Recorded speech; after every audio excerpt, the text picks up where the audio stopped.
ძალიან მომწონს, სადაც შევდივარ, ტყიბული იქნება, თბილისი იქნება, რაღაცა ცნება საქართველოში. რას ქვია, რომ დაჩერდება ბუნებრივი, მაგრამ ამის ახსნა ყველა ვარიანტში მოხდა. ყველა მოქალაქე უკლებლივ იქნება დაზღვეული და მათ შორის საარსებო მინიმუმს დათვალიერება.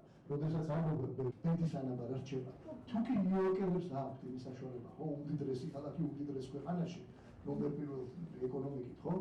და მათ აქვს ესე დიფერენციაცია საკუთარი მოსახლეობის საერთაშორისო.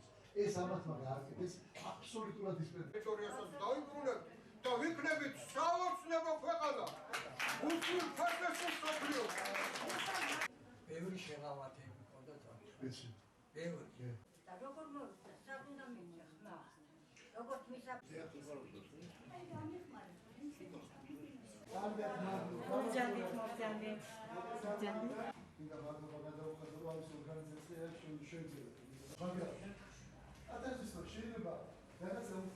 ეს ხალხი არის აი ყველაზე ერთ-ერთი რთული სეგმენტი ჩვენი მოსახლეობის, ჩვენი თანამოქალაქეების და ურთულეს დღეში არიან. ეს უნდა დასრულდეს ერთხელ და სამუდამოდ. კარგია რომ ვიღაცა ეხმარება, კარგია რომ რაღაც საშუალება აქვს იმისა, რომ უფასოდ ისადილონ ხოლმე, მაგრამ მათ ჭირდებათ პრინციპულად იმ პრობლემების მოგვარება, რაც აწუხებს ელემენტარული საარსებო პირობების გაუმჯობესება. როგორ შეიძლება საარსებო მინიმუმზე ნაკლები მიცე ადამიანს? ხელგასტველი ხალხი, რომელიც გზად არიან, ოღონდ სიღარიბის ზღვარს მიღმა სეგმენტი დაერქვას, ოღონდ მიიღონ 24 თუ 28 ლარი, ანუ დღეში 72-ზე ლაპარაკი და უხარიათ.